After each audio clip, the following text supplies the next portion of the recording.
Joining me now from New York is Omar Rahman, a fellow with the Middle East Council on Global Affairs. Omar, good to have you on with us. I'd like to hear your reaction to the violence we've seen the last few days. Do you think this was all inevitable?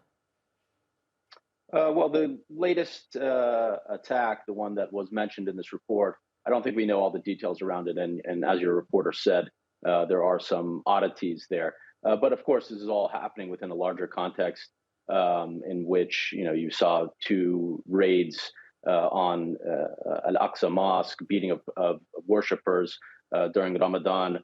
So that kind of created an escalation in which we've seen rocket fire out of Lebanon and Israeli reprisals on both fronts. So I think this is, we're seeing something that may escalate further, although it looks like all the parties to this, in terms of Israel and Lebanon, Hezbollah, Hamas, I don't think they want to spark a war. So I think everybody's kind of sitting back. They each fired, missiles to send a sort of message, but overall, I don't think anybody's trying to spark something. But that's different than the type of violence that we're seeing on the ground. I mean, 90 Palestinians killed already this year in the West Bank alone, and obviously some violence against Israeli civilians and settlers.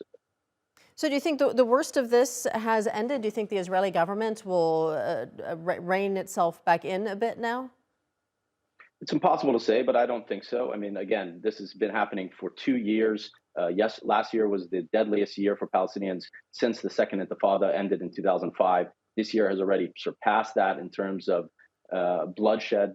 Again, almost 90 Palestinians have been killed in the West Bank already this year. And this government is extremely, I mean, the previous governments conducted all of this, and the current government is even further to the right, extreme right wing. And it's led by the national security minister, who is, I think, to me, a provocateur. He's trying to provoke the Palestinians so that maybe he can engage in some kind of ulterior motives overall. I mean, that's the kind of the activities that we've seen in Jerusalem, meant to provoke Palestinians, and it has. And so who knows where this will go. The U.S. State Department spokesperson has said that the U.S. stands with the government and people of Israel after the unconscionable attacks. That's a quote there. Do you see the U.S. then continuing to give Israel this unrestrained support?